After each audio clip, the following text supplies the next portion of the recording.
There was a camp not far from here, just across the lake. Welcome to the Cinematic Void Podcast. Cinematic Void is a cult film series that hosts screenings in the Los Angeles area as well as virtually. I'm your host, Jim Branscombe, and joining me as always is... Hey, what's going on? It's Nick Vance. Paranoid Futures on all the social media platforms. You can find Cinematic Void on the World Wide Web at cinematicvoid.com, as well as Facebook, Twitter, Instagram, YouTube, and all the major podcast platforms. If you want to support The Void, you can consider joining our Patreon, not only to get cool perks, but you make this podcast as well as the Cinemadness movie possible. All right, Jim, what are we getting into today? Well, it's summertime. It's time to put on a little sunscreen on your nose, get that mosquito repellent, because we're heading back to camp. Camp Void, that is. So, for those who don't know or not familiar with what Camp Void is, it's a kind of little sub-series I do within Cinematic Void programming-wise. It actually started the first year of Cinematic Void back in 2016. It was kind of put together while the Egyptian was being renovated at the time. We couldn't really use the big room to show 35, so we did a bunch of the shows in the Spielberg, which is the little house of the Egyptian, as well as a couple shows of the Arrow. And we did one a week from the end of June all the way through August, which seemed like a good idea at the time until it was just like, Jesus Christ, fucking make it stop. Myself and Grant Moniger, one of the programmers at American Cinematheque, we dressed up as camp counselors. And again, sounded fun, but then about halfway through realized, like, make it stop. But we showed a lot of good, interesting films. We did, like, obvious hits, like the Friday the 13th, Sleepaway Camp, The Burning. We did some kind of deep cuts, like Twisted Nightmare and Summer Camp Nightmare. We also showed some just weirdo shit. We did Demonoid and the Bees with Alfredo Zachariah, the director of both those films. It was the first Q&A he's ever done publicly. We did Raw Force on the same night. It was Tiki Night. We also did the Severin Films 10th anniversary in the middle of it. And we also had Umberto come out and do a live set before we screened Burial Ground. Oh, I'm forgetting, and we kicked everything off with an Animal Attack double feature of Day of the Animals and Wild Beasts. So it was a fun time, but I kind of stayed away from it for a few years until 2019, where I brought Camp Void back as a kind of ridiculous marathon with Friday the 13th Part 4, the final chapter, Meatballs 2, Humanoids from the Deep, Private Resort, Tourist Trap, and The Hills Have Eyes. And I was going to bring it back in 2020 to the theater, but we all know what happened at this point. Let's just move on from that. We don't need to say it anymore. But in the meantime, I ended up doing Camp Void virtually last year, and this year I'm going to do the same because while things are reopening, Cinematic Void's not going to have its first show in probably late July or August at this point. And I want to do Camp Void, but I also don't want to reopen with Camp Void, if that makes sense. So this year, Camp Void be virtual again. Next year, be back in the theater. So stoked for that.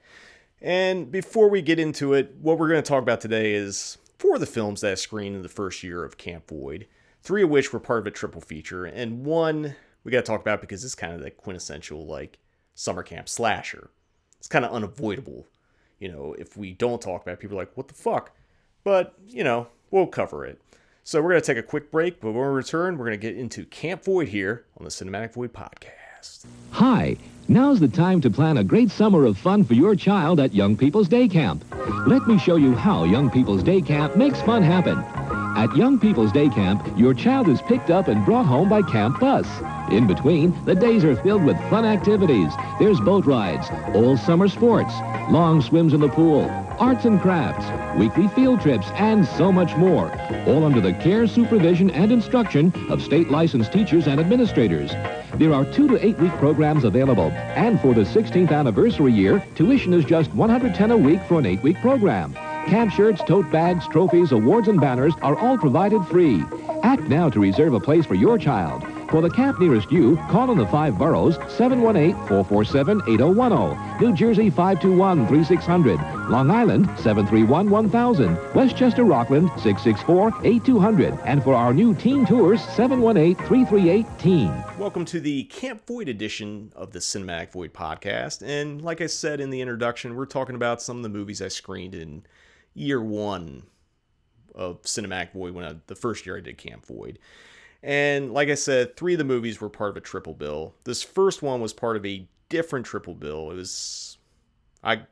felt I had to show this movie because of what it is. It's from 1980.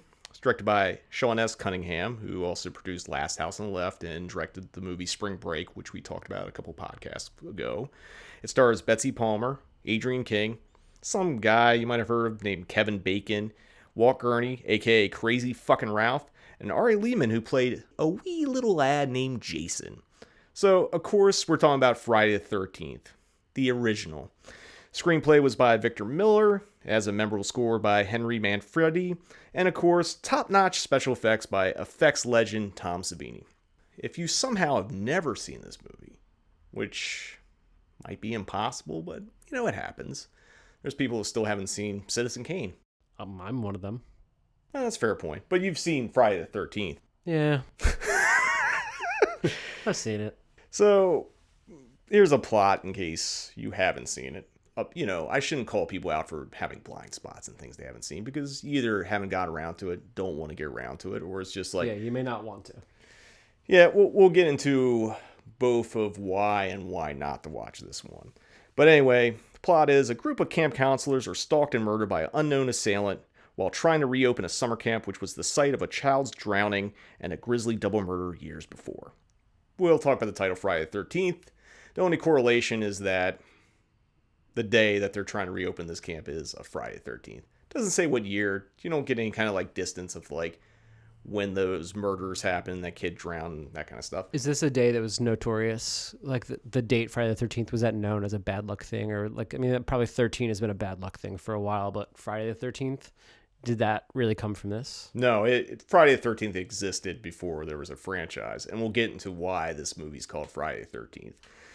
I mean, before I get too far in it, I'm going to go on record and be honest, I'm not a huge fan of this series. And I know a lot of people love it, and I'm going to try to be nice about it because, I do shit on things I don't like, and obviously Cinematic Boy Podcast, you're going to get my opinion. But, I know this is a beloved franchise, but I think I'm going to bring up a lot of the positives from this first film. I'm also going to bring up the things that I don't think work, and I'm also going to bring up why I think, the series is just ridiculous, and, I don't know how it exists, because just based on this first movie. I like it.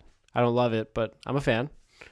I'm maybe just not a fan of this first one as much. Like the rest of them, I have a bit of more nostalgia for. And there's probably a reason why, which, again, we'll get into it. But, for Camp Void, I played it on as a triple feature. It was I did 2 shows of the Arrow for Camp Void that year. The first one was the Final Camp Out Part 1, which was The Burning, Sleepaway Camp, and Twisted Nightmare. And then I did the Final Camp Out Part 2, which was Friday the 13th, Summer Camp Nightmare, and Sleepaway Camp 2.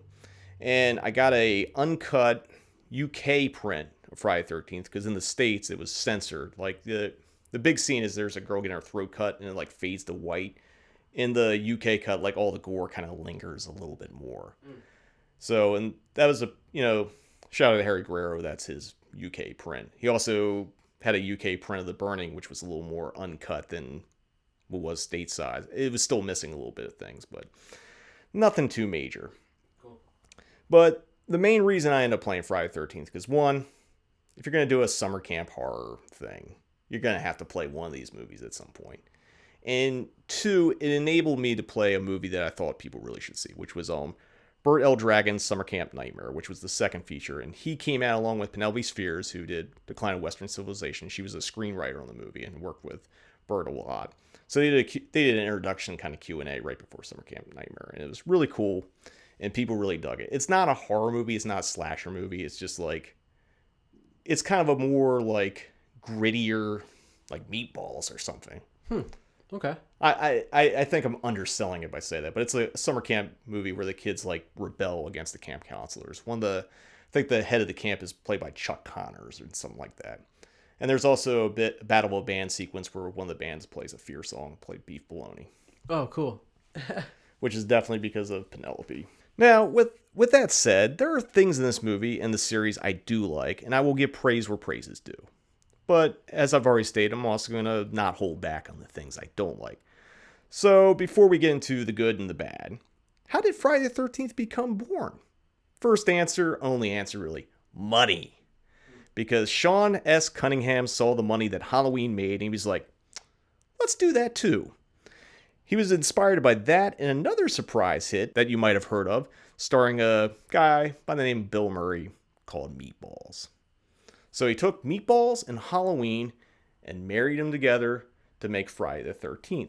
Cunningham called upon Hallmark Releasing, the distributor who had released his production of Wes Craven's Last House on the Left, to put money up for it. A little bit about Hallmark Releasing, because it's an interesting distributor, because they basically infamously use the "It's Only Movie" tagline. They used it in Last House in the trailer, and then they proceeded to use it for almost every other fucking movie they put out.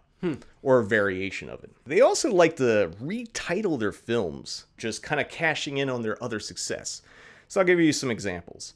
They released a movie called Scream and Die, which became The House That Vanished. They liked using houses and pieces of houses, as you're going to see real quick. Let Sleeping Corpses Lie, aka Living Dead Manchester Morgue, became Don't Open the Window. Yeah, it's a strange one. Yeah. Night Train Murders, which was an Italian kind of giallo Last House on the Left kind of hybrid, it became The New House on the Left. They also, and I'm not 100% if it was them or another distributor that like them, but they did have the rights to this movie. They released Tombs of the Blind Dead, or a company like them, and they recut it with a fake prologue, turning it into a Planet of the Apes cash-in Revenge of Planet Ape, where it basically has an introduction saying this movie is tied into the Planet of the Apes, and then proceeds to go with the Templar Knights thing without ever mentioning it again. Legend has it, almost 3,000 years ago, a simian civilization of super-intelligent apes struggled with man to gain control of this planet. In the end, man conquered ape after a brutal battle, which saw him destroy the ape, his culture and society.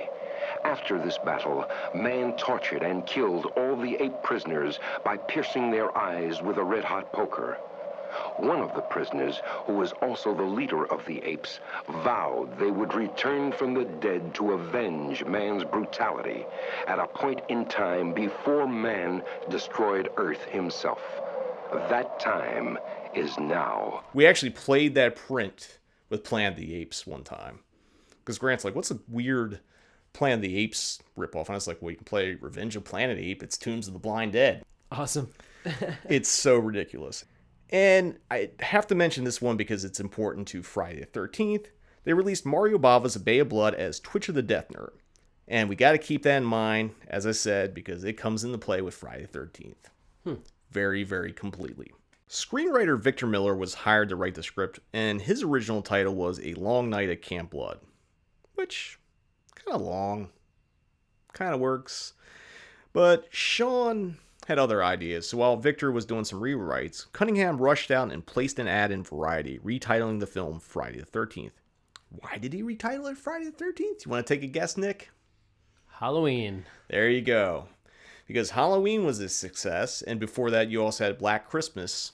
Sean had the idea that, like, if you name your movie after a holiday, or, you know, traditionally with Friday the 13th, it represents bad luck, it would sell itself. Like, they even commissioned art for this ad in Variety, where it's like Friday 13th breaking glass, because, you know, breaking a mirror or glass is like 7 years bad luck or whatever. It's a great ad.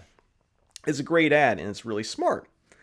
And, you know, it proved to be smart, because when you got to think, after Friday the 13th, how many slasher movies came out that were tied to holidays? You have My Bloody Valentine, you have April Fool's Day, you have Happy Birthday to Me. I tell you what, I for sure never would have seen Long Night at Camp Blood 7. No, that's too long of a title. It just never would have happened. No. So it was a smart move on his part. There was also another reason he placed this ad. He wanted to see if there was another movie called Friday the 13th before locking the title. Well, there was. A really terrific regional horror film called The Orphan, which was released the year before Cunningham's movie Friday the 13th as Friday the 13th, The Orphan. That film deals with a man who is plagued with horrific headaches that he believes makes him commit murder. It also gave a headache to the producers, who ended up paying the rights holder of The Orphan so they could take that Friday the 13th title. Gotta lock that in. But now people don't care. You can just like, I will also make a movie called Inception. You can't stop me. Exactly. That's why you got Crash, the Cronenberg car crash fetishism movie. And then you got Crash, the bullshit Oscar-winning terrible movie. For sure. So I know Roger Corman made a movie called Fast and the Furious, and the producers that actually paid him money to use that title. So it still happens, but like when it's like a common thing, it gets a little iffy. Like I don't think you can really copyright the word crash or whatever. But Friday the 13th was distinct enough that like he had to get that locked down. So that's what he took care of. It helped bring more attention to major studios who were looking to capitalize on the success of, what was that movie again, Nick? Thanksgiving. Close, wrong holiday. Halloween. Because Halloween was independently produced and made a shit ton of money, the majors are like, we can get into this slasher game. So as Friday was being made and was independently produced, the major studios were like bidding on it because it was made for like, I think, $500,000, maybe $1 million, something like that. And, you know, to them, it's just like, it's not much of an investment because you buy the film, you put like $500,000, $1 million in marketing and other stuff like that. You put another $1 million in promotion. So you're spending 2.5 on this movie. It's going to at least make that back. So it's a low risk, high reward type thing. That's what Paramount did. Paramount ended up winning the rights. And funny enough, I think, I don't want to say for all of it, but I know for most of the early sequels of Friday the 13th, they were all independently produced and then picked up and distributed by Paramount. It's an interesting way to do it because then it's just like, again, low cost, low commitment for potentially a high turnaround and high reward. And as I said, Paramount ended up getting the rights to it, and Warner Brothers got the international, which is weird that like a major studio would pick up international because I think because of like things that were coming out of Italy and like, of course, Halloween, there was a sense of a horror boom that was happening. And everyone, hey, studios like money. They like making money. And the less money they have to put in to make money, they're going to be all about it. So we kind of talked about how Friday the 13th was born. So let's talk about the good. These are things I like about the movie. And you might not like the same things that I do, but again, you know, it's okay to disagree. And Nick might even disagree with me on these. But the first thing I kind of like about Friday the 13th, it has a giallo element. It's, you know, you get a POV killer. You don't know who it is. They got, I don't think they have black gloves or anything like that, but you see boots and that kind of thing. And it's also kind of like a murder mystery. I think one of the templates for it was Agatha Christie's 10 Little Indians, which has been used countless times. And it's been used countless times in giallos. It's pretty formula at this point, but that's kind of what they rode with. And it's, you know, staple backbone of giallo. The murder set pieces and Tom Savini's effects. Now, Tom was coming off Dawn of the Dead, which was a huge independent hit and basically changed the game for how special effects done. Obviously, Dick Smith and Rick Baker were coming around. Dick Smith did crazy, innovative shit for The Exorcist and a bunch of other movies, but Tom was opening up the gore game, which was going to be the next big thing.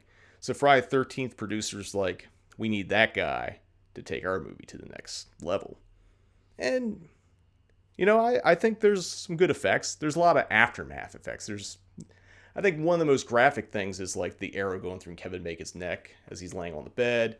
That one girl that's running through the woods gets her throat cut. That's a nasty throat cut, especially like if you see it uncut and how much it fucking bleeds out. Some grisly shit. But, you know, I'm not going to knock it for the fact that a lot of it's aftermath, like the axe murder. You don't see the axe go in the face, but you see the axe hanging out of the head and that kind of stuff. Mm-hmm. Still good stuff. And one thing I want to mention, even though it's a pretty good, I'd say it's a great effect, is when Mrs. Voorhees gets decapitated.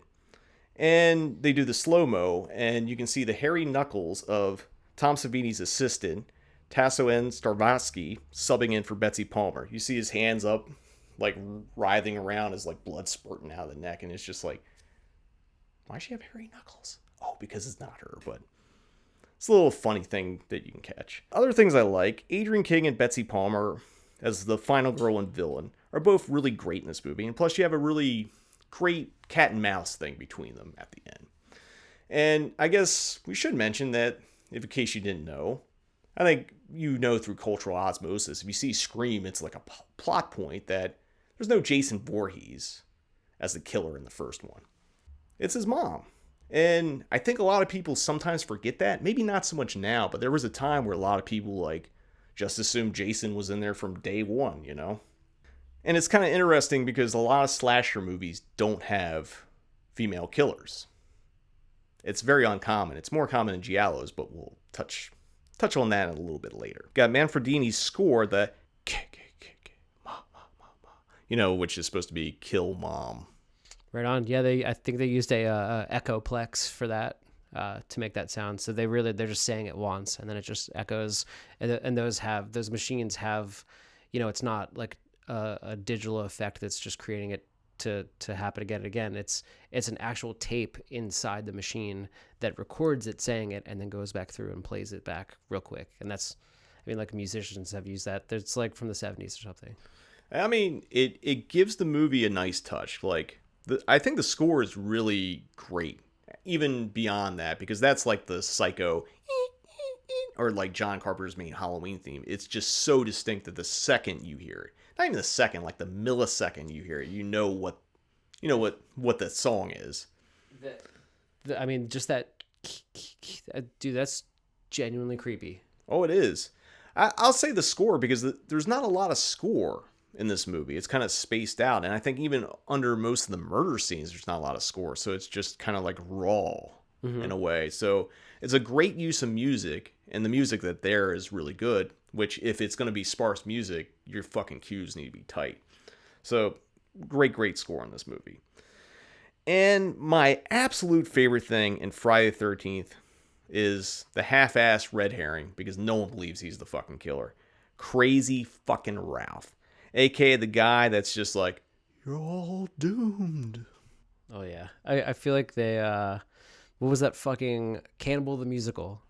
Mm-hmm. I think they ripped that off in there. I mean, it's in a million different things. Yeah, there's a variation of the crazy old guy. There's even one, I think, in My Bloody Valentine that pops up telling, like, you know, the history of Harry Ward and shit like that. I haven't watched My Bloody Valentine in a minute, so I might be misremembering, but, like, there's a variation of the crazy doomsayer, but like probably even Cabin in the Woods. There's a guy that comes out and says, "Hey." You know, yeah, I think you're right about that. Don't go over there. Yeah, like there's always that crazy old fuck. Yeah, and you know, I'm gonna say this. Like, I feel like the series fucked up because there should have been a Crazy Ralph spinoff, because that's the guy I want to spend the movie with.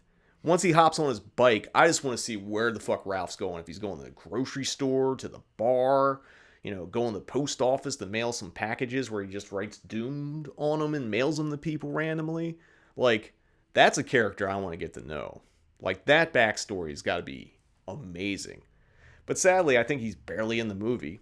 And then they fucked up because they had Ralph killed in part 2. And unwarranted. Ralph didn't deserve to die. He's not a horny teenager. No, he's just some old fuck that's just like telling people they're going to die.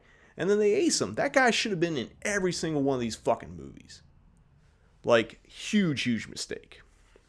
They should have brought him back in the next one. I mean, shit. How many times can, like, Jason come back, but Crazy Ralph can't? See? I don't know. So, with that said, this leads into the things I don't like about the film and kind of the franchise in general. To paraphrase the great giallo screenwriter Ernest Castaldi, who we talked quite a bit for the Sergio Martino episode, since he wrote all those movies. He always said introducing a new character in the last act that's the killer is cheating. And not taking anything away from Betsy Palmer's performance, but Mrs. Voorhees is a big fucking fat cheat. It's cheating. You're just throwing a character in there because it's like, it's a murder mystery, and it's like, who is it that's at the camp? No, it's just some fucking angry mom that's like holding a grudge that, like, she's taking out on people that have nothing to do with it anymore, other than they're trying to reopen the camp. You know, and I've seen this get a lot of praise, being like, you know, oh, it's a female killer, and you don't know about the setup, but it's like, I call bullshit on that too, because Dario Argento did at least 3 times. He did it in Bird with the Crystal Plumage, he did it in Four Flies on Great Velvet, and he did it in Deep Red. All 3 had female killers that you don't know that they're female until the very end. And he also introduced all those characters early on in the film to set them up that they could potentially be the killer. And clues. He didn't just shoehorn someone in just to be the killer in the last act. So that's my biggest beef. Another thing that I have a problem with, and this is continuing on the giallo end of things, the unacknowledged lifts from Mario Bava's A Bay of Blood. Cunningham claims to this day he never saw the film. But I call bullshit because Last House on the Left was distributed by Hallmark Releasing, who also put out A Bay of Blood under the title Twitch of the Death Nerve, and even paired them on double and triple features together. You know, he might not have seen it, but he had to be aware of it. He had to be aware of the premise. It's like basically A Bay of Blood is the template for Friday the 13th. And it goes even further when you get into some of the sequels, specifically Part 2, where it has direct lifts from A Bay of Blood in that movie. Complete murder sequences redone, almost shot for shot. And that's not even getting into Sackhead Jason, the first incarnation of Jason in the flesh as the killer, who basically is a ripoff of the killer from The Town That Dreaded Sundown. Yeah. I'm surprised he didn't have a fucking trombone and kill someone in it. Jason kind of sucks until he gets the mask. He still kind of sucks once he gets the mask. And this other thing that this is a problem with a lot of slashers is you don't really give a shit about most of the characters. And this is kind of when, like, you know, slashers kind of started getting away from like character development, whatever. It was just like horny teens. You had the comic relief one. You had like the kind of sincere one. But it's just like most of those people you don't give a fuck about. They're just disposable. They're just there to be murdered. And it just kind of makes it a soulless exercise. It's just like most of the people in the movie didn't do anything wrong. Actually, none of them did anything wrong except for the two kids in the beginning who let Jason drown. So they had it coming, but like everyone else is just like, Mrs. Voorhees just fucking acing people because she's still mad. This also leads to, because a lot of the kids are being murdered, and they're being murdered after they have sex, or they're smoking weed, or that kind of stuff, is bullshit morality. Yep, back to that. I mean, a lot of people said this started in Halloween, but that was not John Carpenter's intention, because like everyone's like, oh, the pure virgin lived. But like, I do remember Jamie Lee Curtis's Laurie Strode did smoke a joint in that car, so she wasn't that pure. Granted, she was coughing a lot and probably didn't really inhale, but she attempted it. But in this movie, if you do something that is viewed bad in the Christian sense of like premarital sex, doing drugs, drinking, you get fucking whacked. Obviously, there's characters in this movie that didn't do that stuff that died. But throughout the series, this became the narrative that like, if you do something that's not good in the eyes of God, Angel of Death Jason's coming for vengeance. I don't know. Straight edge revenge. Straight edge revenge. Yeah, it kind of is. It's like he's Milton Straight Edge. Or, you know, he's like the fucking machete wielding Tipper Gore. Like regulating, like, nope, can't do that. I definitely think of him as more of a machete wielding, you know, Carl from Earth Crisis. I don't know. And I guess besides this moral superiority that complex that Jason's mom and then Jason later took on, you get like the murders are unmotivated. It's like normally like in giallos when people die, it's because they know something, they saw something, or they have information that could cause the killer to get caught. These people they're not doing anything other than just like trying to put a camp back together. That's a crime? I don't know. It's just unmotivated, and that's, you know, it's just a stupid job. You shouldn't die going to camp, especially the girl that's in the Jeep that has to get out and run away and gets her throat cut. The fuck she do? Nothing. She's just trying to get a fucking paycheck. She's like, this is the only job I can get is working at this summer camp. And what'd she get? Fucking aced. So it's just unmotivated murders. And I know a lot of slashers kind of went in that territory, but it's just like, it just kind of makes it bland, because then it's just like, oh, anyone can die, and like Jason's this killing machine, but it's just like, there's no motivation to it other than like people doing stuff that's like not morally good, which, you know, ties back to the morality bullshit that comes with these movies. The Jason appearance at the end of the film. The only reason this exists is because Tom Savini was a huge fan of Carrie and was like, we need a big scare at the end. I tell you what, fucking every time I watch this, it gets to the Mrs. Voorhees part, and I'm still just like, I don't care about this movie. And then the Jason thing happens at the end, and I fucking jump off the couch with my arms raised, like, fuck yeah. And that, you know what I mean? Like, it sells the whole movie for me. Now, there's some debate. And it wasn't even supposed to be there. Yeah, and it wasn't supposed to be there. Originally, it was just Adrienne King's character just floating in the boat until the cops got her. And on the surface, it's not a bad idea. You know, Maniac had a similar kind of scare in it as well. And a lot of movies were doing the cheap last jump scare. Mm-hmm. But then they pivot the whole franchise to this moment. Because even in that script, even when they did it, it was supposed to be just a dream. Sort of like how the Carrie scare where Amy Irvin's character gets grabbed by Carrie's hand reaching out of the ground was just a dream scare. Mm-hmm. And I'm going to read some... Well, before I do that, I'm just going to say, like, you know, Jason's now the killer, but he's no longer a child. He's a grown-ass man in all the sequels. How many years later was this supposed to be? Well, if he's dead people don't fucking age and grow up and get taller. It makes no fucking sense. And then if you take the other way of looking at it, and no supernatural thing, is like, was Jason not dead? Did his mom just think he was dead and he was just living on the camp? Just growing old and didn't go think to go fucking tell his mom that he was still alive? He was living in the lake. Yeah. But you would think if he was still fucking alive, wouldn't you go say, Mom, I'm not dead. Everything's cool. And if that's not the case, he's just a little asshole. Unless he didn't like his mom. But then, like, after her head got cut off, he just puts it as a fucking, you know, kind of on display at his, like, little crib he built for himself.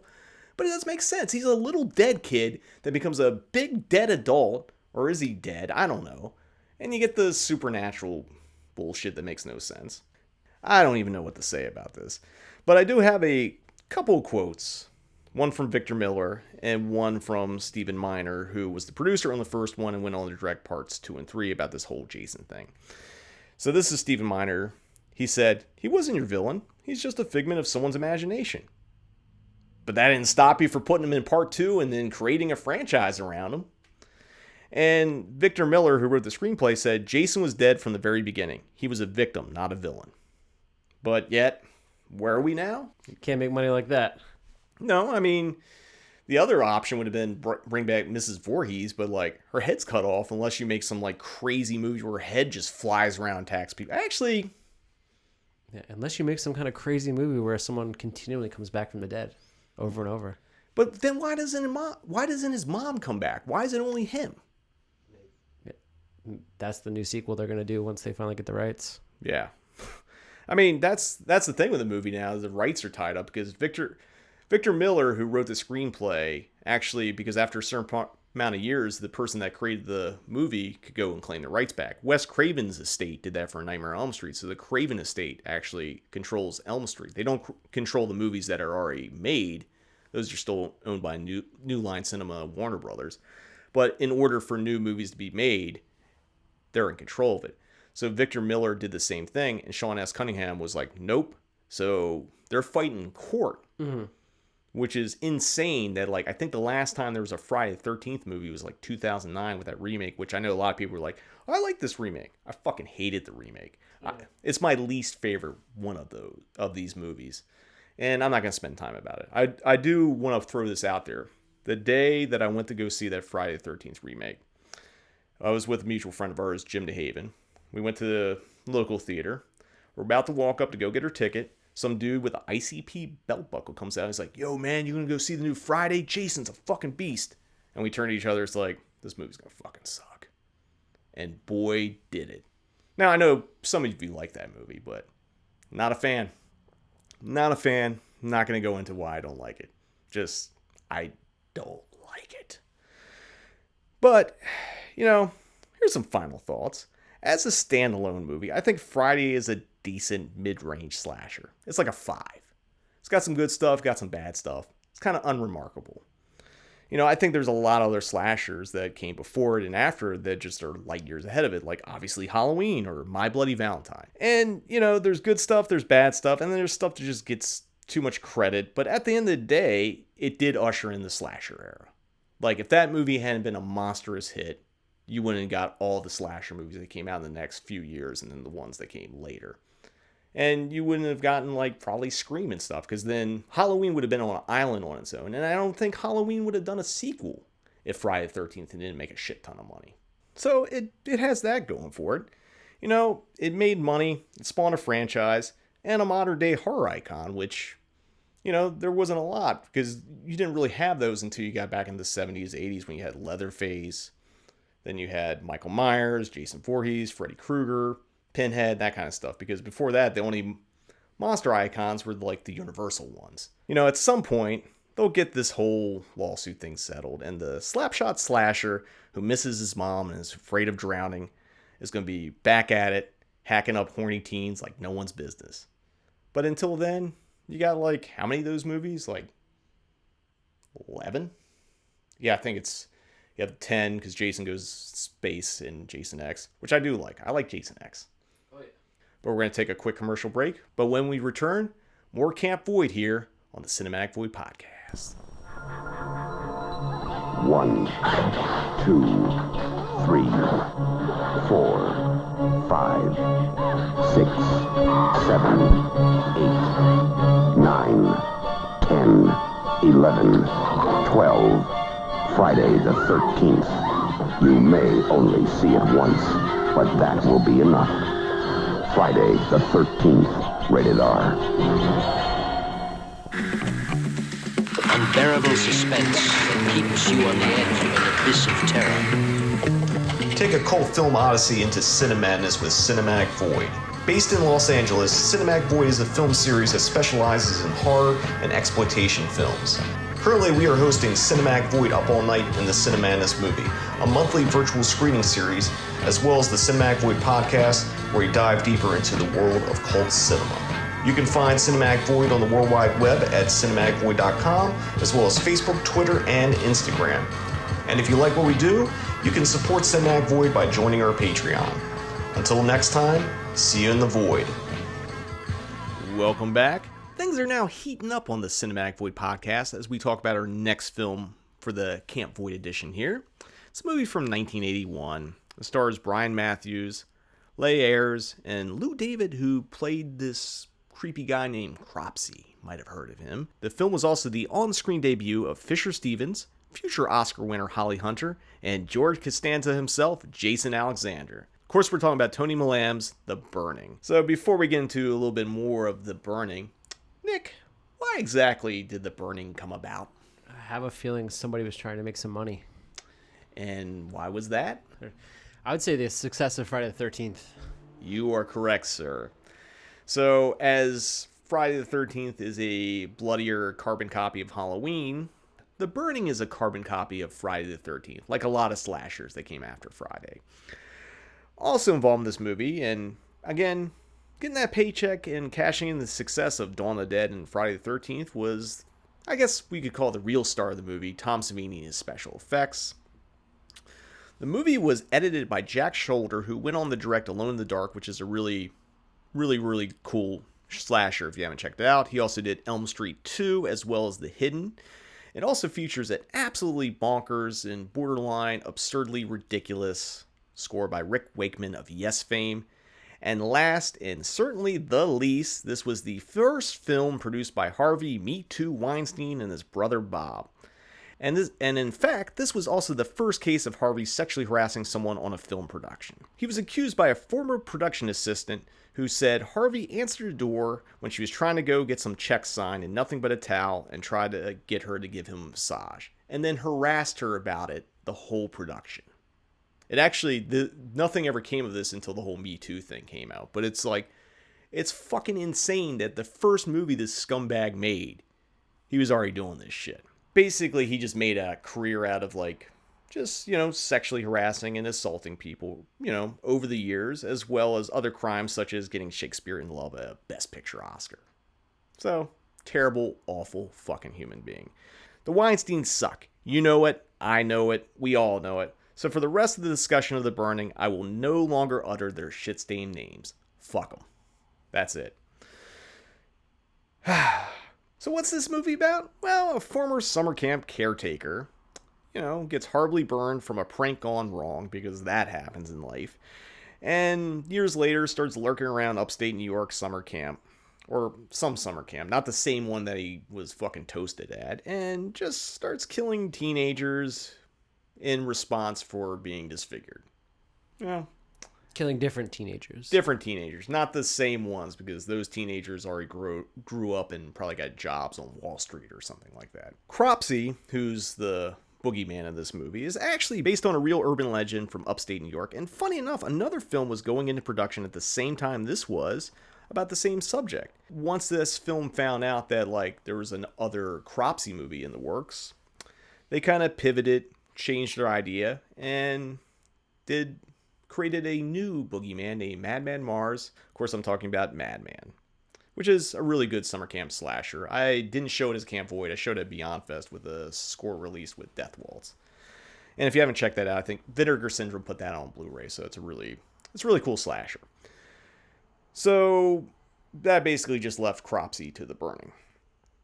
Now, this film, along with the next two films we will be discussing, I screened back in 2016 as the final campout part 1 at the Aero Theater during the original Camp Void. And we already talked about why the burning was made. It's cashing in on Friday the 13th. And in order to compete with that, they had to go for the gore and all the slasher mayhem. And if you're going to do it, you might as well hire the best in the business. So they brought in Tom Savini to do the effects. Tom turned down Friday the 13th Part 2 to do the burning, interesting enough. And I'll say this, I think his effects are light years ahead of what he did in Friday the 13th. I don't know if you would agree or disagree on that, Nick. I guess I just hadn't considered whether one the effects being better than the other just because they're both Savini. You know what I mean? Like, so it's just, but yeah. Did he have more money the second time? Or just like he did it once already, so he knew how to do it better? It's a little bit of that, and I think with Savini, when he was working with Romero, was coming up with gags, and I think he had more leeway to come up with gags and do a bunch of stuff, and right off the bat, the movie kicks off with a Hall of Fame firewalk. Like, that stuntman should have got extra pay because that firewalk goes on. That's a long time to set a human being on fire. Right on. It's fucking incredible. Besides that, you get sheer horror. Get it? Because he used those giant fucking shears that kill people. And, the obvious showstopper in this movie is that canoe attack, where a bunch of the campers are out canoeing. They go up this empty canoe and is like, "What's up?" And all of a sudden Cropsey pops up and starts chopping fingers, stabbing people in the neck with that thing. It's fucking amazing. It's a Hall of Fame slasher attack. It is, it's the best thing in the movie. Totally. And it really stands out. Now, the other thing is Savini wasn't really happy with the Cropsey facial effect that he did, the burn face, but I think it actually works because it's really, really creepy. Yeah. It's nasty looking, which, if you're going to have a psychotic killer, gotta be ugly. Jason takes off that hockey mask, ugly as shit. Freddy Krueger, ugly as shit. Oh, yeah. It's just how it has to be. You can't have some handsome guy running around hacking people up. No, that's just a serial killer. But right. Other things that I kind of, I like a little bit better than Friday with this one. I think the movie's just way sleazier because, in case in point, when Cropsey finally gets out of the hospital after none of his skin grafts take, he picks up a hooker, or a hooker picks him up. I'm not really sure. Goes back to her place. She's like, "Oh my God, no, get away from me!" And that's the first person he kills. It feels like a kill from Maniac or one of those urban slashers kind of thing. It just sets an extra sleazy tone before you get to the camp. But on the downside is the majority of the campers are pretty unmemorable. I know Holly Hunter's in the movie, but I'll be goddamn if I can pick her out in that movie. The only exception though is Jason Alexander and his glorious full head of hair. Obviously, he's the comic relief character, which became the slasher staple, and usually they get killed at either these guys, the comedy guys, finally get laid, so they get killed. It's like Crispin Glover in Part 4 or something. But miraculously, Jason Alexander's character lives through the movie. Yeah. So I just assume it's his charisma or some George Costanza magic that got him out of it. I don't know. It's a different turn, but honestly, his performance is, outside of Savini's effects, it's the best thing in that movie. It's realistic, It's don't you think George Costanza could probably talk his way out of that situation? It's like, I can't handle the shears. I don't know. It's just, Come on. come on. Just something. It's like, I didn't pee in the water or whatever. just some fucking dumb George Costanza thing. Shrinkage. But then there's another thing that I kind of half like, half don't like is that Rick Wakeman score. You know, I'll say this. It's all at once amazing and fucking obnoxious. In the movie, I think it works really well. But, like, if you pull those cues out individually, it someone just feels like Rick Wakeman let his cat walk across the fucking synthesizer or keyboard. And it's just like, the fuck's going on? It's kind of nonsensical. But it's also a man that made a, like, epic King Arthur Ice Capade musical. Yeah. That was like 3 hours long or something like that. And got a song based off of it called I Like Short Songs by the Dead Kennedys, who dedicated it to Rick Wakeman. Hit up your Spotify or Apple Music if you've never heard that song. I like short songs. Do you like short songs, Nick? I do like short songs. Love short songs. And yeah, that's kind of The Burning. You know, I'd say it's above average, like almost top tier slasher in some ways. It's got some problems. I wouldn't put it like, I think when I think Ultimate Slashers, even though it's kind of a proto slasher, I think, you know, Black Christmas, My Bloody Valentine, stuff like that. I think it's a couple notches below it. I think it's ahead of Friday the 13th for me. And this came out before Nightmare on Elm Street, right? Correct. So it did the burnt up guy first. yeah, it's got that going. So for it. between that and the gardening shears, like sold, I think this one's sick. Yeah. I mean, I think, you know, for slashers, it's gory. Yeah, most of the characters aren't really memorable. But And that's why they get killed. That's why they get killed. I mean, that's kind of the slasher formula. And I've always said I'm more a giallo person than a slasher because, like, I need a little more motivation and, like, thought behind the murder. But as slasher goes, I think it's pretty entertaining. And to kind of close things out, I want to give Holly Hunter, who, unfortunately, like, I feel bad because, like, I've seen this movie countless times, and I can never point her out. You know, I think she has a sizable role, maybe. I don't know. I mean, I just watched it again recently, and just, like, I feel like she's just so young in the movie, it doesn't register as Holly Hunter. It's not Raising Arizona or something like that. But, you know, someone actually asked her about The Burning, and she gave a pretty honest answer, and I think it's kind of cool to end on it. This was from an interview with Total Film. And this is what she said. Well, look, I got paid more than I ever could have imagined on The Burning. I was making over $1,000 a week, which was incredible. I could make my rent. I didn't have to wait tables for a while. I got all these new friends, and I was kind of a glorified extra, which is probably why you miss her, because she doesn't have a lot to do. She also said, I got my Screen Actors Guild card, so it was fantastic. Good for you, Holly. Cool. I mean, that you know, the best, I think, her coming out of it, Fisher Stevens, great Savini effects. The movie's well directed, too. I think it's, you know, I know I'm pointing out, like, the flaws in it, but, like, it's the flaws a lot of slashers had, because the criteria was kill as many teens as possible. And it did a lot, especially in that canoe scene. But, you know, it gave us Jason Alexander, who went on to play one of the great TV characters of all time. Anyway, we're going to take a quick commercial break, but we'll return more Camp Void, but no shrinkage on the Cinematic Void podcast.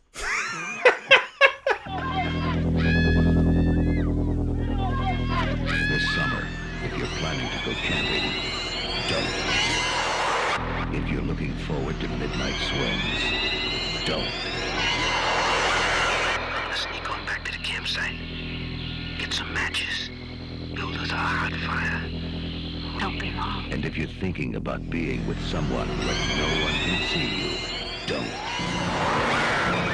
Because this summer, a legend of terror isn't just a campfire story anymore. They say he smashed his way through the bunk room door, just a mass of flames. Burned alive, cried out, I will return! I will have my revenge! He lives on whatever he can catch. Right now, he's out there, watching, waiting.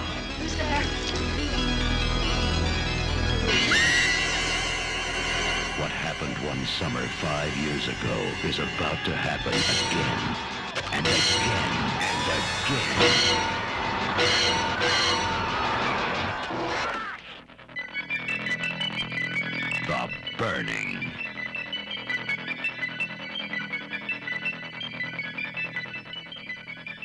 welcome back. We've been talking about Camp Void films here on the Cinematic Void podcast, and up next it was the second film I played in the final Camp Out Part 1 triple feature when I was doing Camp Void back in 2016.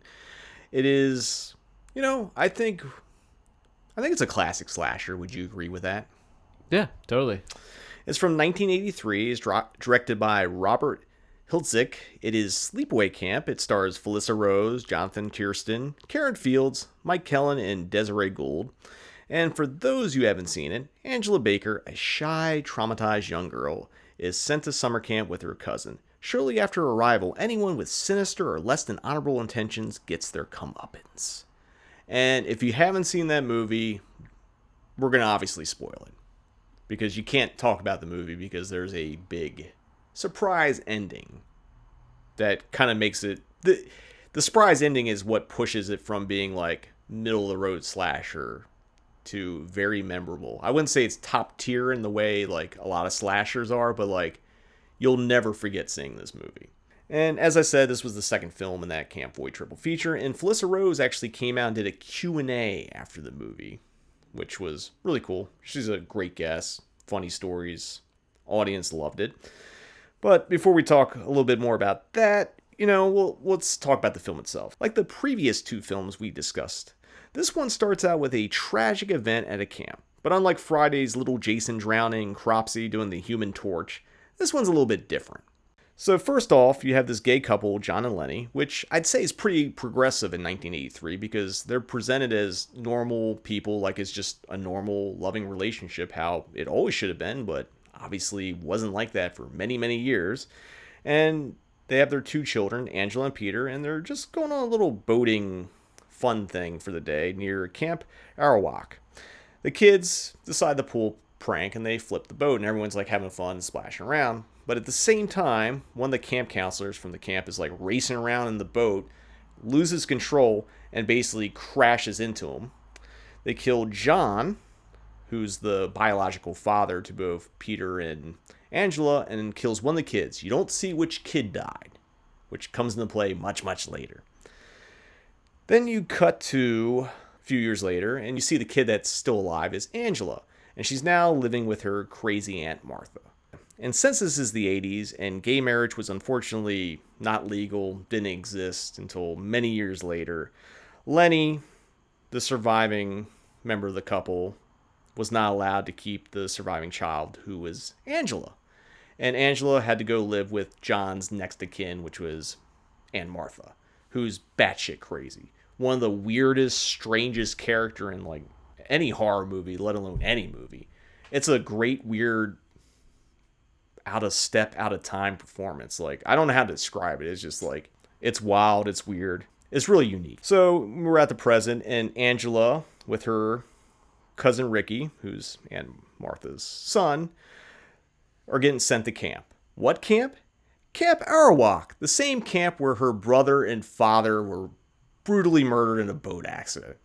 That can't be trauma-inducing at all. I never went to summer camp. Did you ever go to summer camp, Nick? I didn't go to summer camp, but I went to like a church camp thing a couple times where it was more of just like for the weekend. But like we stayed there at the camp and like went down to the lake and did the whole fucking thing. There was a mess hall, fucking, wake up early in the morning and pray and sing and eat food. And I remember specifically, and I guess it kind of tells me like what era it was, like what year it was, because the Fat Boys and the Beach Boys they did Wipeout together, and it was like the late 80s, like 87, I think. And so I'm old as shit, and when I was at that camp, and we probably weren't even allowed to listen to the Fat Boys, but like we were like sneaking in the bunks, like listening to the Fat Boys and rapping along at 7 or 8 or however old I was, That's crazy. Do you remember pocket rockers? Yeah. I had a pocket rocker, and I remember two little tapes. For those of you who don't know, pocket rockers were like this little novelty cassette thing where like you had a mini cassette. It was two-sided. You had to flip over. It had two songs, but you never got a full song. You got fragments of a song. You got like maybe 2 minutes of a track. And I had that Beach Boys Fat Boys song as one. And the other one was the song Runaway by Bon Jovi. Nice. which is, if you haven't heard that Bon Jovi song, it's the best song of their career. I know everyone's going to be saying Living on a Prayer or like the other hits, but like Runaway is a fucking straight banger. Highly recommend it if you're a fan of that kind of stuff. I'm not a Bon Jovi guy or anything, but like that song still rips. So, but back on the summer camp, I never went to the summer camp. The closest was maybe in 5th grade, where for a week we went to this place called Harford Glen in Harford County, Maryland. It was just like kind of North Harford County, like kind of out in the woods and stuff. It was a camp. We actually camped. We had to shower, do all that stuff. That was the only time I ever went to a camp. But I never went to like those camps you see in movies where you're gone for the whole summer and you have like some kind of life affirming thing happen to you, or you learn something, or whatever happens in those things. Lose your virginity. Or Get killed by Jason. Yeah, that's not, that kind of stuff. Have Bill Murray as your camp counselor. I don't know. Never had that experience. But back to sleepaway camp, like from my brief experience of what I did, and it sounds like from your church camp thing, it's kind of the same vibe. It just feels more real. Whereas the burning, I guess, is kind of real. Friday, the camp's not even open. But the main takeaway is like this camp feels like it's age appropriate, because like, it wouldn't be a bunch of like 18-year-olds at a summer camp. It would be like, kids in middle school, maybe elementary school, and then maybe like early high school. And then the counselors are like maybe college students or something like that. So it feels very grounded in reality. Now, once we get to the camp, it becomes very apparent that Angela is very shy and awkward, which leads her to be a target for pretty much most of the camp. She gets bullied, especially by Judy, who's like the hot girl of the camp. Her cousin Ricky is very defensive when people pick on Angela, and it's basically Ricky and his friend Paul, who has a crush on Angela, who defends her a lot. And there's a couple other older counselors that like try to help her out too, but like basically it's just like most of the camp is just picking on Angela. And that's when you start getting the bodies piling up.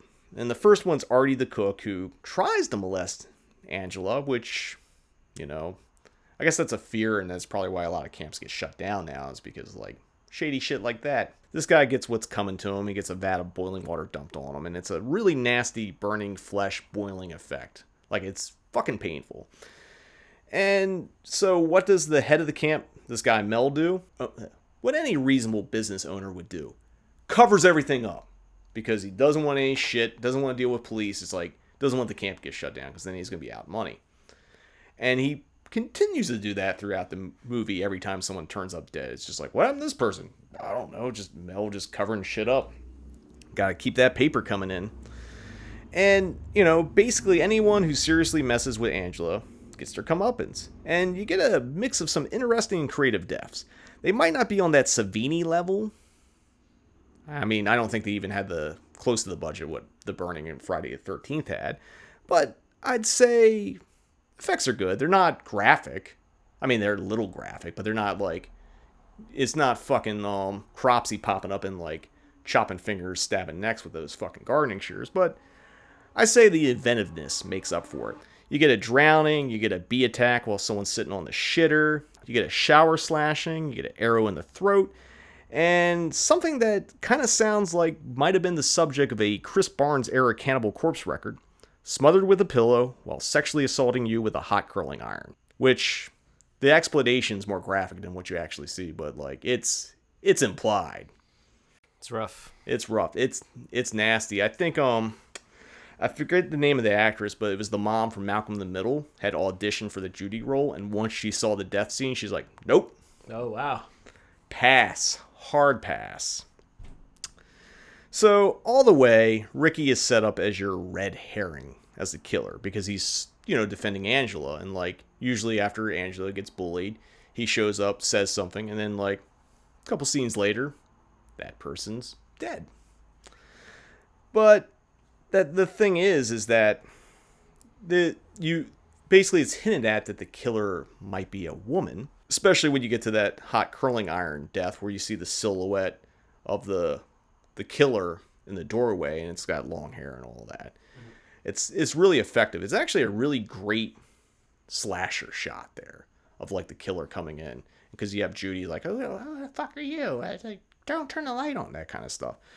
really well done. And this is what leads into, I'd say, what is one of the most shocking and unexpected endings in any horror exploitation film ever made. And that is Angela is actually her brother Peter. Did you ever see that coming? I did not. As much as like things like Psycho and like that kind of stuff is kind of already spoiled before you actually ever get around seeing it just through cultural osmosis. This is one of those things because it's well known, but it's not culturally as large of those. So if you go in cold, you don't see it coming. Hit you with that M. Night. Oh, that M. Well, at least the movie didn't have like fucking grass or plants killing you or whatever the fuck the happening was. Or the village where it's like, oh, it's olden times, except it's really modern times. I actually like M. Night, but like those two movies are just like dog. Really looking forward to Old, actually.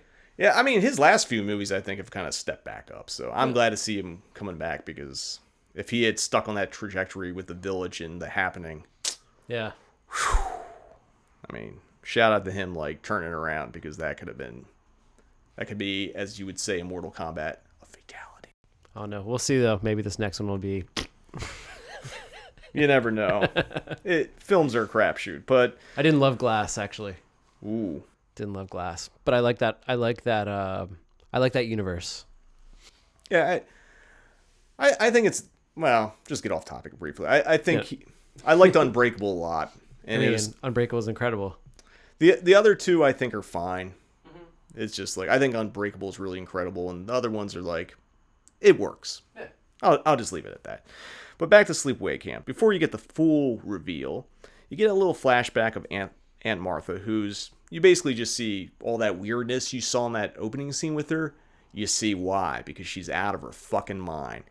She takes poor Peter and says, oh, I always wanted a little girl, and, I already have a son, and he's going to be really excited when he has a new sister, and basically makes Peter become Angela. And I think Peter was young enough that, like, and plus he's traumatized because his dad and his sister was just fucking killed. So who knows about his mind state, but like he gets forced to be a person he's not. I'm reminded that I think what's her name, Felissa, the woman that plays Angela. I think she's married to one of the CKY guys now. She is like one of the guys that was actually in the band CKY, not the guys jumping into bushes or whatever. Not the guys that eventually would lead into Jackass happening. Right. I think you're right. I'm not 100%, but I think you're right about it. But so the way this movie reveals this after, the flashback is you have two camp counselors coming up to Angela, who's holding the severed head of like the one boy that really liked her. She drops it, turns around and reveals fully naked. You see a peen. And it's shocking because it's like, especially if you don't see it coming, it's like, what the fuck? Holy fuck. Like exploitation, like, this all started with the Psycho twist. It's another variation of like that surprise ending of like, Carrie, Friday the 13th, and Maniac. And like people were pushing like, how do you shock people? Yeah, people did not see that dick coming. No. And the thing about the movie is like, there's no other explanation after it. You see that shot, it freezes on Felissa's Angela doing that like face thing where she's like, ah! And it freeze frames on it, and the credits roll. That's your fucking movie. It's fucking sick. It's fucking insane. And when I screened it in 2016, I'm going to say about a good 70% of the audience hadn't seen it beforehand. No shit. So it was really cool to experience how it would have happened in 1983 when that was playing like theaters. That's fucking great. And then and of course there are probably a lot of horror fans there. So some of them, it's been spoiled, but I hope for the sake of it, there were a few people that got really surprised. Oh no, the fucking place like went insane. Cool. And then Felissa came up and did a Q&A after. Hell yeah. From a screening and audience reaction standpoint, is one of the best I've ever witnessed in a theater. And like, I've been, my personal best in theater experience was seeing Burial Ground at 6 a.m. And like, this came close, just with the crowd energy and just like, because there's things in Sleepaway Camp that like certain people will try to like, I'm above this because, you know, there's low budget limitations. Like, that's a lot of horror movies. And like, you start thinking you're above the movie. And then the movie's like, you're not above me. We got you. And it's just like, it just perfectly played out. Now, before we move on from Sleepaway, one of the biggest things I think that separates this from the other camp horrors we've been discussing is murder motivation. Everyone Angela kills in the film, except maybe Paul, the guy who gets his head cut off at the end, specifically bullied or wronged her. Although Paul did make out with Judy, so maybe that came into play a little bit. And, you know, Mrs. Voorhees did kill the 2 counselors that were responsible for letting Jason drown, but everyone else in that movie had nothing to do with it, so she's just killing people. Cropsey, just taking out his aggression on any camper to make up for the fact that some other campers years ago set him on fire. With Angela, it was all because those people specifically fucked with her. So it's a revenge movie. I don't know, what are your final thoughts on Sleepaway Camp, Nick? Big fan. It's a classic for a reason. I wish I had been there for that screening, man. That's incredible. That sounds great. I mean, it's beautiful when a movie plays as it was intended to play. And, like, not a lot of movies get that, you know? There's only a few movies I've seen that, like, work no matter what. Like, Jaws is one of those movies where, like, even if the audience thinks they're like, ho, this is a stupid movie from the 70s, second that fucking, like, first shark attack hits, everyone shuts the fuck up and they're in the movie, you know? And I think with this ending, it's just like, it's a in-theater experience you can't forget. Something I don't think you touched on, but was this one much of a success when it came out? Oh, it was a pretty good hit. Yeah, okay. And funny enough, sequels came, but no one involved with the original actually had anything to do with the at least the 2 and 3 that came out. Actually, they shot 2 and 3 back to back, and Felissa was replaced with Pamela Springsteen, sister of Bruce. You know, like the boss, as it were. And they kind of like changed some of the mythology, and they kind of made it more like kind of campy summer camp horror. And the funny thing about both part 2 and 3 is like the actor that's on the cover of those is not the person in the movie. Completely different actor. All right. But both of those covers are really great. I think it's part 2 that has like the Angela that's not actually in the movie with that backpack that has the hockey mask and the glove and all that on the cover. Right. That's a great cover. Yeah. If we're going to talk about the sequels, I like 2 a lot more than 3, even though they shot them back to back. Like, same camp. They just redressed the camp for part 3. And I think 2's a lot more fun. It's got a nice hair metal soundtrack. Or hair metal leaning towards thrash metal at times. If you haven't seen either of those, worth checking out. But we're going to take a quick commercial break. But when we return, one more movie to talk about here on the Camp Void edition of the Cinematic Void Podcast. Dear Mom and Dad, I've been at a sleepaway camp for almost 3 weeks. And I'm getting very scared. Welcome to Sleepaway Camp. Someone is watching you. Hey, Baba, reload! Someone is waiting for you. Someone wants to scare you to death.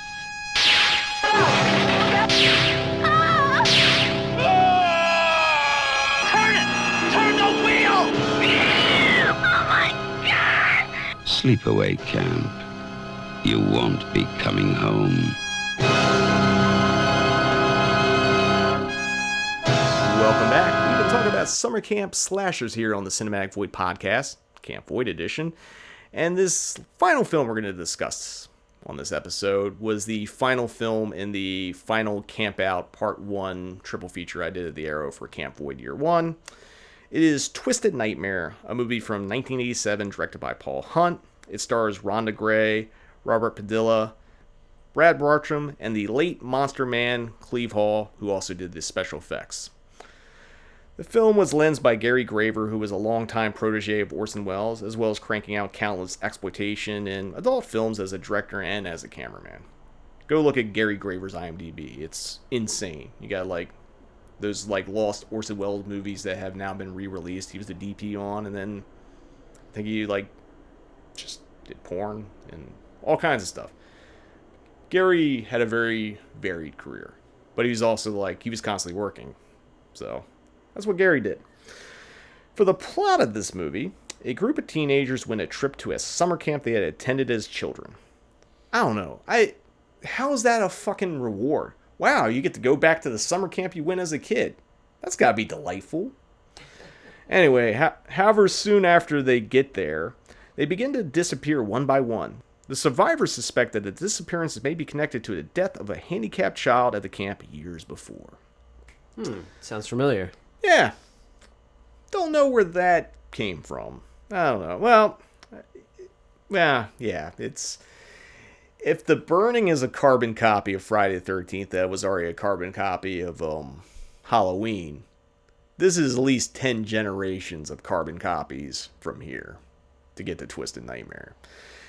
The movie was also shot at the same camp used for Friday the 13th Part 3, and despite the rumors that it was shot in 1982, but wasn't released in 1987, it was actually shot in 1987, so it was a really late entry in the slasher game. What's up with that rumor? Why does that even exist? There was a typo in the copyright in the opening credits that said 1982. Oh, okay. It's not like Blood Rage, which was shot in the early 80s but not released until like mid to later 80s. Mm-hmm. So, I mean, that stuff happens, but this one, Cleve Hall, who is, you know, the effects artist and played the killer in the movie, like, he basically cleared it up. It's like, yeah, this movie was just shot in 87, not 82. So that put that rumor to rest. And as I said, when I screened in 2016, was the final film on that Camp Void final camp out triple bill. Cleve Hall came out to introduce it, and Cleve was pretty open and honest about the movie and just basically said Twisted Nightmare was not a great film at all. I agree with Mr. Hall. You just saw it for the first time. Yeah. Yeah, I didn't love it. It's it's fine. I just saw it for the first time as far as I know, although it looks like one of those things that I may have rented in the 90s and watched, and it's I don't know, I'm sorry, it's forgettable. Yeah, if Friday the 13th is a 5, this might be like a 3.5 to 4, honestly. But, you know, when we had Cleve there... also, though, I will say, to its credit, or like, you know, I also did just watch it like on YouTube. You know, it's pretty unavailable as far as I know. There's actually a Blu-ray of it, and okay, funny enough, I'm lying, and then okay, right? Not really lying.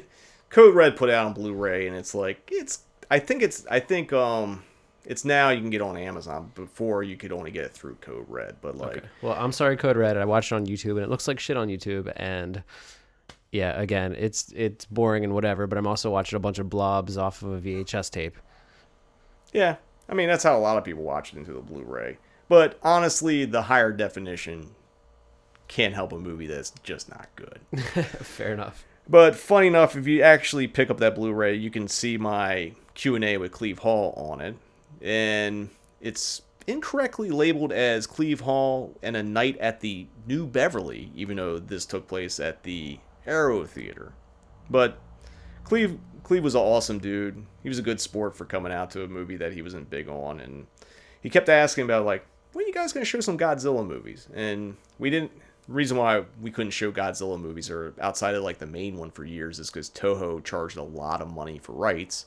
But then once Janus Criterion got it, it made it available. So that's why you see all these Godzilla films screening now. Oh, okay. So I don't know if Cleve came out when we did the Godzilla-thon like a few years back. I hope he did, or it showed up at some point. So, you know, the movie's not that good, but there are some good things in it. I think the effects are pretty good. Cleve did a bang-up job with them. Some of them are just needle-drop replays of effects from other movies. You get a Pitchfork Murder that's essentially the same as the one in Friday the 13th Part 3, where they shot on the same camp. But then you get weird shit like the killer summoning lightning and electrocuting people. Yeah, I guess this it's 87. At this point, the slashers have moved into the supernatural territory. Yeah, I think 87 might have been around when Jason fought the Carrie clone in like Part 7, New Blood. Mm-hmm. And plus, like, Jason was reanimating every fucking movie at this point. So, like, the supernatural element was now becoming a staple in slashers. Because how many fucking times can you kill Jason Voorhees or Michael Myers without there being a supernatural element? Except this one just kind of, like, had it in the forefront, you know? And, you know, they obviously set up the killer, Matthew, as, like, you know, a Jason clone that they were hoping to make sequels off of. Didn't happen. I think the supernatural element, or it's also kind of a Native American element, too. It's a little bit of a nice touch and a little bit of a wrinkle, just because it's out in the open up front. But at the end of the day, it's still a fucking cash-in of all those other slashers coming really, really late in the game. You know, watching with the audience, it does play well. It's not a good movie, but it's stupid. And sometimes a stupid movie playing last on a triple bill is going to play like gangbusters. And this one did. Yeah. Because, you start the evening with The Burning, which is like a beloved classic. You start with Sleepaway Camp, which is like a slow burn, great slasher. And then you just put some bonkers like shit at the end, which is Twisted Nightmare. The one thing I'm going to point out is the origin story of Matthew is a bit wacky. Even for slasher killer origins, you know. Matthew was bullied, and he goes into this barn. He spontaneously combusts. I'll say spontaneous combustion is another one of those like 80s tropes, like quicksand, as we've talked about before. For some reason, in the 80s, there was this hysteria. Like, I remember this as a kid. For some reason, we all just thought we were going to fucking catch on fire. Yeah, it was a big thing. And Tobe Hooper made a movie called Spontaneous Combustion, which had a lot of people exploding in the flames. But kind of back to this movie, it has another pretty damn good firewalk in it. It might not be burning level, but like it has a dude running out of a fucking barn into the woods on fire. And that's got that going for it. And that leads into the other twist. So you have this Native American groundskeeper, Kane, who warns some of the kids that they should bounce from this camp because there's some bad shit going on. And towards the end of the movie, the kids that haven't been killed yet see Kane strangling one of them. So they shoot him because they think he's the bad guy. Turns out the person who was strangling, this girl Laura, is the one who set everyone up to come here so Matthew, the killer, can get revenge on him. Which is an unexpected twist. It's almost an illogical twist. It's like, why are you harboring this stuff? It's like, it doesn't work. But at least she was there in the beginning, unlike Mrs. Voorhees showing up in the last, like, 20 minutes of the movie. True. I mean, it kind of works as a twist. It also kind of doesn't work as a twist. But, again, if it's playing last on a triple bill, it doesn't matter. It's just the more ridiculous, the better. The movie ends with, like, Kane, the Native American groundskeeper, like, I guess he didn't die from the shot. He, like, knocks over some barrels and they set the barn on fire with Laura and Matthew in the end. And the one final girl, I forget what her name is, because most of these characters aren't very memorable. For the most part, they're all kind of like a variation of like stupid jocks. Mm-hmm. Like, I feel like most of the male cast are just dumb fucking jocks. Totally. They didn't even mix it up. They didn't have this, you know. They're all one note, and it's the same note. It's like A, just over and over again. But the twist with the ending is you see the barn burning, and then it magically stops burning and reforms as whole, setting up that this barn's got some evil shit in it, and it's going to be unleashed in the sequels. That didn't happen. I don't know. What are your final thoughts on Twisted Nightmare? You know what? It's fine. If you're big on slashers, and, you know, sometimes we all have our slasher phase. Yeah, I mean, if you get on Blu-ray, you can actually see what the fuck is going on. Although it doesn't make up for how just fucking dumb the movie is. Restorations only make a movie look better. They don't actually make the movie better. Just something to keep in mind. I mean, like I said, as a last film in a triple bill, it's perfect. On its own, it's probably more for a slasher completist.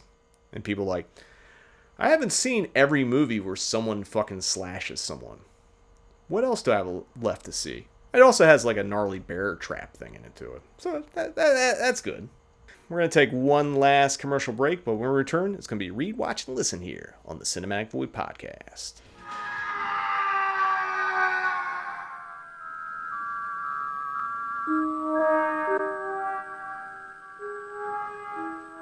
Schon eigenartig. Sie kommt wieder her, obwohl das mit ihrem Bruder geschah. Was passierte ihrem Bruder? Sie hat's dir nicht erzählt? Es war nicht unsere Schuld. Es war ein Unfall.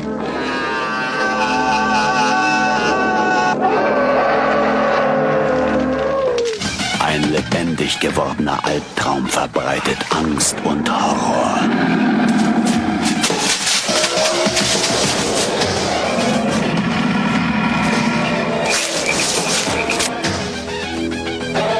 Reise ins Grauen. Es gibt kein Entkommen. Welcome back. Better put out that campfire because it's time for... on the Cinematic Void Podcast, where we talk about all the things we've been reading, watching, and or listening to since the last time we recorded a podcast. So, Nick, why don't you tell me what you've been reading, watching, and or listening to?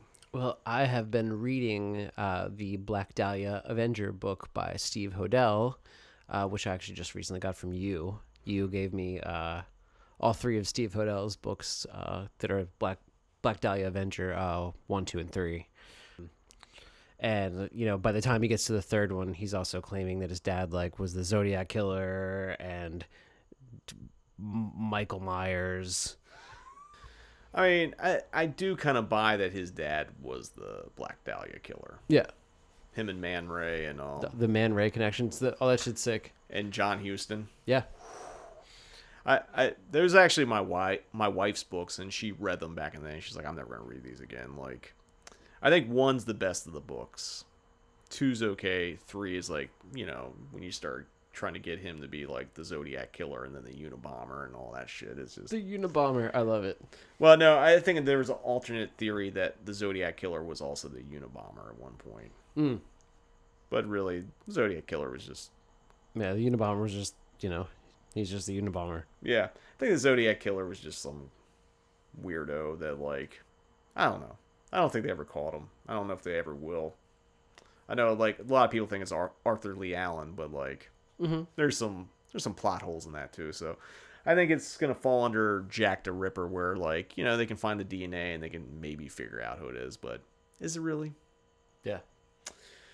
Don't really know. But then also, I've been listening to the Roots of Evil podcast, which is about George Hodel and goes like way deeper into the family and all that stuff. I've actually already listened to the whole thing like back when it came out a few years back. So I've just been going through that lately, kind of like as I'm reading the book. And then also I've been listening to the Finesse Endless Summer record, which came out in 2001, and it's an ambient record. It's a noise record, some guitar in there.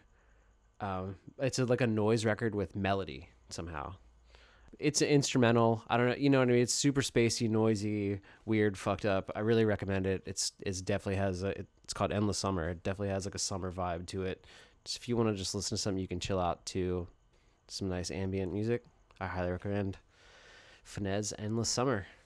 And I've really just been listening to that quite a bit lately, and that's about it for listening.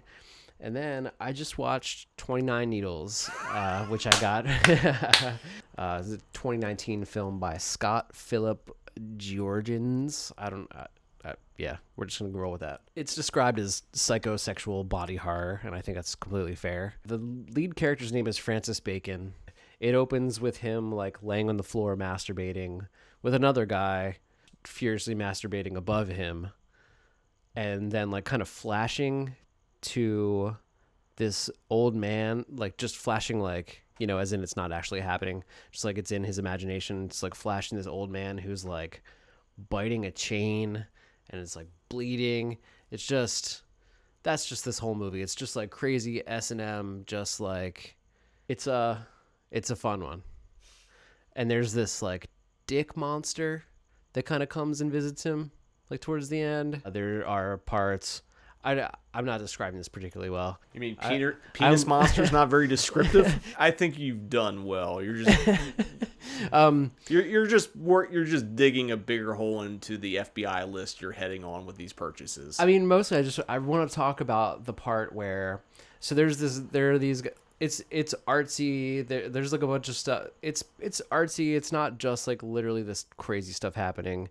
There's a lot of stuff where it's like, is it a dream sequence? What's going on? Like it's a bunch of cool stuff going on. I think it's a really cool movie. There are these two, like, it never really explains it. There's these two like naked guys in his yard that have these weird masks on.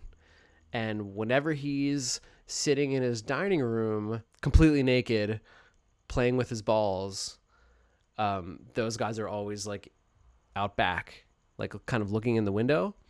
And that's when he typically takes, it's called 29 needles. He takes needles and he shoves them into his balls, into his testicles. So yeah, I've covered pretty much everything. Needles and balls, dick monster in the dining room as well. There's guys out back in masks, naked, no reason. And he's just, Francis Bacon is a very disturbed guy, and he's trying to work his way through some pain, some trauma that he's experienced in his life, and this is how he does it. Highly recommended. 29 Needles, Unearthed Films. Get the Blu-ray. I think it's one of the newest things he's put out. So recommended, and that's all I've watched lately. I'm gonna watch it again probably tonight or tomorrow. I don't know. I just didn't quite. I have nothing to add to this. Yeah. I guess I'll just talk about what I've been reading, watching, and listening to that doesn't involve people like grabbing their balls and putting needles in it. I've read the brand new issue of Hellbore, which is like a kind of occult pagan UK zine. Talked about it probably several episodes ago because I got 1 through 4, and this one just came out. It's got a little bit of a folk horror section, so it talks about Blood on Satan's Claw and I think The Wicker Man and a couple other things. It's really good if you're into like esoteric paganism, witchcraft, that kind of thing. Also been reading Kayla Janice's House of Psychotic Women, who we're going to have on the podcast later this year, around the fall. So just getting in the swing of things, prepping, as they would say. I watched Knife and Heart, which should be up your alley if you've been watching this stuff. Knife and Heart is like I guess it's described if Brian De Palma, Dario Argento, and William Friedkin got together and basically mashed their styles into like Cruising, Dress to Kill, and Argento's giallos. It's like a French giallo, like it's out of control. It's amazing. It's one of the best things I've ever seen. It's my number 2 favorite Neo Giallo behind I Know Who Killed Me, the one that stars Lindsay Lohan. Oh, sure. And it's not by much. Like, it's probably a hair. It might actually supersede this, but like I would actually do this as a double feature for January Giallo, Knife and Heart plus I Know Who Killed Me. This movie's bonkers. I know New Beverly's played it. I think they played it on 35, maybe. I don't know when because I've lost all concept of time because it's fucking pandemic. But they played it on 35. One of the Vinegar Syndrome's partner labels put it out. I forget the name of the label, but it's highly recommended. Check it out. You should get it, Nick, because just based on the shit you've been watching anyway. Cool. It definitely has a dildo with a knife murder in it. Sweet. Multiple times. And yeah, it would be up your alley. I also watched Kojak the Night Stalker, the second TV movie after Night Stalker, The Night Strangler, which takes place in Seattle, which is a really good TV movie. This one directed by Dan Curtis, who, did Dark Shadows and Burnt Offerings and stuff like that, and Trilogy of Terror. Because we had a solar eclipse recently, I watched the, not really solar eclipse, but more solar flare-themed giallo Autopsy starring Mimsy Farmer and Barry Primus. Has a Hall of Fame dummy drop in it, too. Really weird, really, really great giallo.